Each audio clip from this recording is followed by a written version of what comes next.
नमस्कार, मैं फिजा और आप देखना शुरू कर चुके हैं इस वक्त 4 PM न्यूज नेटवर्क। दोस्तों, अमेरिका ईरान इजराइल जंग तेजी से एक बड़ी जंग की ओर बढ़ती दिखाई दे रही है। एक ओर जहां अमेरिका ग्रेविटी बम के साथ मैदान में उतरने जा रहा है, तो वहीं दूसरी ओर ईरान डेजी कतर और क्लस्टर बमों से हमला करना शुरू कर चुका है। भले से डोनाल्ड ट्रंप टोटले और नबियों की नकल कर खास दुआ वाले पोज दे रहे हों, लेकिन ये हर कोई मान रहा है कि जीत ईरान की ही तय है। ईरान का हराना मुश्किल ही नहीं बल्कि नामुमकिन भी है। लेकिन बड़ा सवाल यह है कि आखिर आम लोगों का ऐसा सोचना क्यों है? क्यों दुनिया की सबसे बड़ी ताकत भी ईरान को नहीं हरा पाएगी? इस वीडियो में हम आपके साथ उन 6 वजहों पर चर्चा करेंगे जो ईरान की जीत को तय करने में अहम किरदार निभाते हैं।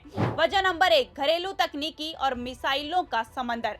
ईरान ने पिछले 4 दशकों में खुद को एक मिसाइल फैक्ट्री के रूप में बदल दिया है। ईरान की सबसे अच्छी बात यह है कि मिडिल ईस्ट के अन्य देशों की तरह वो अमेरिका और यूरोप पर निर्भर नहीं है, बल्कि ईरान के पास मिसाइल से लेकर सैटेलाइट तक हर चीज में अपनी तकनीक है। आज ईरान के पास ऐसी हाइपरसोनिक मिसाइलें और कामिकाजे ड्रोन हैं जो दुश्मन के रडार को अंधा कर देते हैं। सबसे बड़ी बात यह है कि ईरान ने अपनी मिसाइलों के लिए पहाड़ों के नीचे सैकड़ों फीट गहरी मिसाइल सिटीज तामीर की है। ये शहर इतने महफूज हैं कि अगर अमेरिका बंकर बस्टर बमों का भी इस्तेमाल करे तो भी ईरान का जखीरा सलामत रहेगा। जबकि ईरान के पास कई ऐसी मिसाइलें हैं जो इजराइल जैसे आयरन डोम को चमका देने में कामयाब हो सकती हैं। उनकी ये आत्मनिर्भरता उन्हें किसी भी लंबी जंग को जीतने का हौसला देती है। नंबर 2, होर्मुज़ की चाबी और भौगोलिक हालात। ईरान के जीतने की दूसरी सबसे बड़ी वजह वहां की भौगोलिक हालात है। जी हाँ दोस्तों, ईरान के पहाड़, समुद्र और आबादी का ऐसा मिश्रण है कि विरोधी सेनाएं अक्सर इसमें उलझ जाती हैं। आज सत्ता की आंखों में आंखें डालकर पत्रकारिता करना मुश्किल हो गया है। हम पर मुकदमे से लेकर चैनल को बंद करने तक का दबाव बनाया जा रहा है। मुश्किल दौर है, लेकिन हम हार नहीं मानेंगे। इसलिए 4 PM को ज्यादा से ज्यादा ज्वाइन करें और स्वतंत्र पत्रकारिता को जिंदा रखने के लिए जितना हो सके हमारा आर्थिक सहयोग करें। उम्मीद है कि आपके सपोर्ट से ये जंग भी हम जीत जाएंगे। साथ ही ईरान के पास दुनिया की सबसे बड़ी आर्थिक नब्ज स्ट्रेट ऑफ होर्मुज़ है। दुनिया का करीब 1/3 समुद्री तेल इसी संकरे रास्ते से गुजरता है।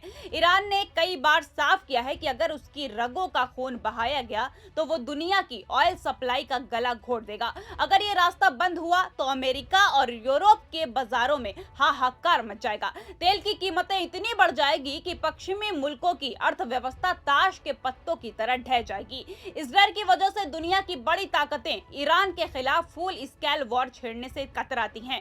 ये वो जियोग्राफिकल कार्ड है जो कि ईरान को हमेशा अपर हैंड देता है। मौजूदा समय में जो जंग चल रही है उसमें होर्मुज़ बंद है और डॉलर के दाम तेजी से ऊपर जा रहे हैं। अगर जंग का समय बढ़ता है तो होर्मुज़ की दुनिया में तबाही मचाने के लिए पर्याप्त है। नंबर 3, करबलाई फलसफा और मौत का खौफ न होना। दोस्तों, ईरान को जीतने की तीसरी और सबसे बड़ी वजह यही है कि ईरान सबसे बड़ी ताकत उसकी एटमी ताकत नहीं बल्कि उसकी अवाम के सीने में धड़कने वाला करबला का जज्बा है। शिया अकीदे में शहादत कोई हार नहीं बल्कि कामयाबी का सबसे बड़ा मकाम होता है। ईरान का हर सिपाही खुद को हजरत अब्बास और इमाम हुसैन रज़ियल्लाहु अन्हु के परचम तले खड़ा महसूस करता है। उनका साफ मानना है कि जुल्म के आगे सर झुकाना हराम है। ऐसे में जब किसी फौज में मरने का डर खत्म हो जाता है और शहादत उसका मकसद बन जाती है तो दुनिया की कोई भी आयरन डोम या लेजर टेक्नोलॉजी उसे शिकस्त नहीं दे सकती। अमेरिका और इजराइल की फौजें रिटायरमेंट और बेहतर मुस्तकबिल के लिए लड़ती हैं, जबकि ईरानी जाबाज शहीद होने के यकीन के साथ मैदान में उतरते हैं और यही वजह है कि वो लगातार जंग लड़कर भी हारते नहीं हैं। इस्लामिक ईरान का उदय भी 8 साल से चल रही लगातार जंग के बाद भी हुआ है। नंबर 4, इमाम मेहदी का यकीन और मजलूमों की हिमायत। ईरान को जीतने का चौथा और एक बड़ा रीजन इस्लाम धर्म से जुड़ा है। असल में ईरान की जंग सिर्फ अपनी सरहदों को बचाने की जंग नहीं है बल्कि पूरा मामला एक मजहबी मिशन से भी जुड़ा हुआ है। जी हाँ दोस्तों, इस्लाम धर्म के आखिरी पैगंबर मोहम्मद साहब की एक हदीस है कि खुरासान की पहाड़ियों से एक काले झंडे वाला लश्कर आएगा, इसके पीछे हो लेना। हालांकि ये वो लश्कर है या नहीं इसको लेकर मुस्लिमों में मतभेद है, लेकिन बड़ी तादाद में मुस्लिम मानते हैं कि शायद ये वही लश्कर है। वहीं दूसरी ओर ईरान के लोग इस बात पर पुख्ता यकीन रखते हैं कि वो इमाम मेहदी के जहूर मतलब आने का रास्ता हमवार कर रहे हैं। उनके लिए इजराइल को शिकस्त देना महज एक सियासी जीत नहीं बल्कि एक रूहानी फरीजा यानी कि कर्तव्य है। इस अकीदे की वजह से वहाँ का बच्चा बच्चा खुद से यानी कि यरूशलेम की आजादी के ख्वाब देखता है। ऐसे में ये बात साफ है कि जब लड़ाई धर्म के नाम पर लड़ी जाती है तो उसमें थकान या कमजोरी का सवाल ही पैदा नहीं होता है। इसी यकीन ने उन्हें 40 साल की सख्त पाबंदियों के बावजूद झुकने नहीं दिया। वो मानते हैं कि दुनिया की तमाम ताकतें एक तरफ हो और ऊपर वाले की मर्जी एक तरफ, तो जीत हमेशा हक वालों की ही होती है। नंबर 5, रंग ऑफ फायर यानी कि इजराइल की चौतरफा घेराबंदी।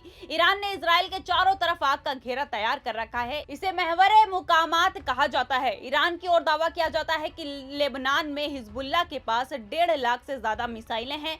यमन में हूथियों ने लाल सागर को मौत की घाटी बना दिया है और इराक और सीरिया में ईरान के वफादार मिलिशिया हर वक्त तैयार बैठे रहते हैं। और अब जब ईरान पर हमला अमेरिका और इजराइल कर रहा है तो ईरान ने अपने सभी प्रॉक्सी संगठनों को एक्टिव कर दिया है। हिजबुल्लाह तो सीधे जंग लड़ रहा है, लेकिन दूसरी प्रॉक्सी संगठन भूमिगत होकर अमेरिका और इजराइल को नुकसान पहुंचा रहे हैं। यही वजह है कि जैसे ही अमेरिका इजराइल ने ईरान पर हमला किया तो पूरा मिडल ईस्ट इसी चपेट में आ गया। और सबसे खास बात यह है कि लड़ाके हमेशा जंग में सक्रिय रह सकते हैं। नंबर 6, मॉस्को और बीजिंग की मजबूत ढाल। ईरान को न हरा पाने के पीछे एक बड़ी वजह उसका दोस्ताना व्यवहार है। जी हाँ दोस्तों, दुनिया के 2 सुपर पावर वाले देश रूस और चाइना ईरान के बहुत खास हैं। आपको याद होगा कि पिछले दिनों जब इजराइल ईरान युद्ध 12 दिन चला था तो ईरान ने बहुत ही बातें सीखी थी और अपने हथियारों के खेप को और मजबूत किया। ईरान अपने ड्रोन के लिए पूरी दुनिया में जाना जाता है, यहाँ तक कि रूस जैसा उत्तर देश ईरान से ड्रोन लेता है। पिछले दिनों ईरान ने अपने ड्रोन के बदले रूस से S-400 और सुखोई 35 जैसे हथियार दिए थे। वहीं चाइना की बात की जाए तो चाइना ने पिछले दिनों तेल के बदले बहुत बड़े हथियारों से भरे 10 से ज्यादा कार्गो विमान भरकर हथियार ईरान पहुंचाया था। माना जा रहा है कि अगर जंग लंबी खींचती है तो चाइना ईरान को हथियार देगा। वैसे भी चीन अपनी ऊर्जा जरूरतों के लिए ईरान पर निर्भर है। अगर अमेरिका ईरान को खत्म करने की कोशिश करता है तो रूस और चीन खामोश नहीं बैठेंगे, क्योंकि ईरान का गिरना उनके अपने मुस्तकबिल के लिए खतरा होगा। ये सुपर पावर सपोर्ट ईरान को एक ऐसी ढाल देता है जिसे तोड़ना अमेरिका के लिए नामुमकिन है। पूरे मामले पर आपका क्या सोचना है? आप क्या मानते हैं इन 6 वजहों की वजह से ईरान को हराना मुश्किल ही नहीं बल्कि नामुमकिन है? आप पूरे मामले पर क्या सोचते हैं? अपनी राय हमें कमेंट के रूप में साझा करें। ईरान की दूसरी सही अपडेट जानने के लिए हमें सब्सक्राइब भी करें। हमारे साथ जुड़ने के लिए बहुत शुक्रिया, धन्यवाद।